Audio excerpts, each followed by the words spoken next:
విజయనగరం జిల్లా కొత్తవలస మండలం రాష్ట్ర ఆర్థిక పరిస్థితి ఎన్నికల ముందు తెలియదా? చంద్రబాబు నీకు మేనిఫెస్టోలో సూపర్ 6 హామీలు నెరవేర్చకపోతే ప్రజల తరపున పోరాటం చేస్తాం.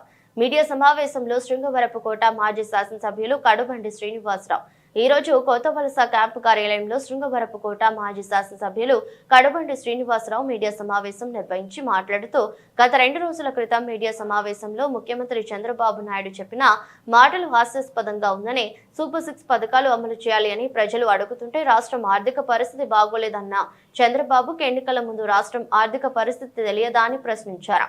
తెలిసి కూడా మోసపూరిత హామీలు ఎందుకు ఇచ్చారని ప్రశ్నించారు. ప్రభుత్వం ఏర్పాటు అయి దాదాపు 9 నెలలు కావచ్చినా మీరు ఇచ్చిన హామీలు ఒకటి కూడా నెరవేర్చకపోగా ప్రజల్ని మభ్యపెట్టే ప్రయత్నాలు చేస్తున్నారు. సంపద సృష్టించాలి, సంపద సృష్టిస్తే ఆదాయం పెరుగుతుంది, ఆదాయం పెరిగితేనే సంక్షేమ పథకాలు ఇస్తాను అంటున్నారు.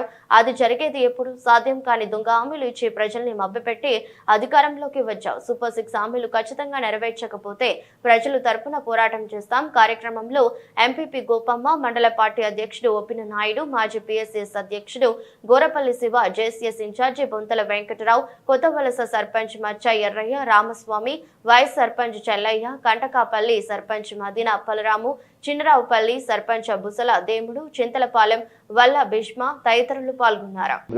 కూటమి ప్రభుత్వం ఇచ్చిన ప్రతి హామీ నెరవేర్చకపోతే మేమైతే ప్రజల తరఫున పోరాడతామని చెప్పి ఈ ప్రెస్ మీట్ ద్వారా మీకు అందరికీ తెలియజేస్తా ఉన్నాం. ఏదైతే ముఖ్యంగా ఈ పథకాలు కోరుకునే వాళ్ళందరూ నిరుపేదలు.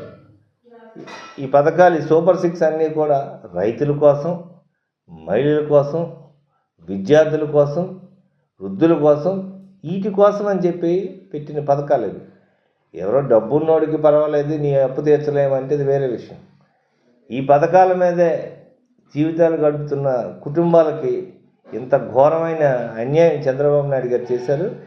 ఎట్టి పరిస్థితుల్లోని ఎన్నికల్లో ఏవైతే హామీలు ఇచ్చారో ఆ సూపర్ 6 హామీలు నెరవేర్చాలని ప్రతిపక్షంగా మేము ప్రజల తరఫున ఖచ్చితంగా పోరాడతాము. ఇప్పటికే 2 కార్యక్రమాలు గతంలో రైతులకి రైతు భరోసా కానీ అవేమి కూడా సహాయం అందించకపోవడం విషయంలో కార్యక్రమం చేశాం.